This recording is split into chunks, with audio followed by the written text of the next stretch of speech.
افسوس ہے ان لوگوں پر جو حق کا انکار کرتے ہیں، کیونکہ انہیں سخت عذاب ہونے والا ہے۔ ان کے سامنے حق آتا ہے، لیکن اس کے باوجود یہ لوگ 2-4 گناہوں کی وجہ سے، 2-4 خواہشوں کی وجہ سے اور 2-4 لوگوں کی وجہ سے حق کو جھٹلاتے ہیں اور اپنی منشا پر، اپنی مرضی پر زندگی گزار کر مر جاتے ہیں۔ جو انسان اپنی مرضی سے گناہ کر رہا ہوتا ہے، باوجود اس کے کہ اسے پتا ہوتا ہے کہ اس کام کو کرنے سے اللہ نے منع کیا ہے، کرتا وہ اپنی سیٹسفیکشن کے لیے، لذت کے لیے، لیکن جب وہ کام ہو جاتا ہے تو نہ ہی تو وہ سیٹسفائیڈ ہوتا ہے، نہ ہی تو اسے سکون ملتا ہے اور نہ ہی اس کے کچھ ہاتھ آتا ہے۔ جب تک ہم بنانے والے کی باتوں کا یقین نہیں کریں گے نا،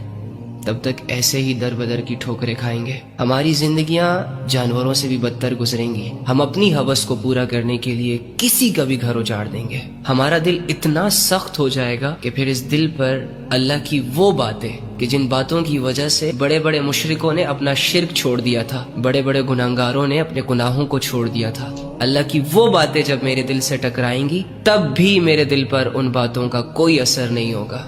اور اس لیول تک ہر اس انسان کا دل جائے گا جو انسان بھیڑ بکریوں کی طرح اپنی زندگی گزار رہا ہے، جس انسان کی زندگی میں اللہ رب العزت کا کوئی حکم پورا نہیں ہو رہا، لیکن گناہوں میں اس قدر آگے چلا گیا ہے کہ شیطان نے اس کے لیے تمام گناہوں کو آسان کر دیا ہے۔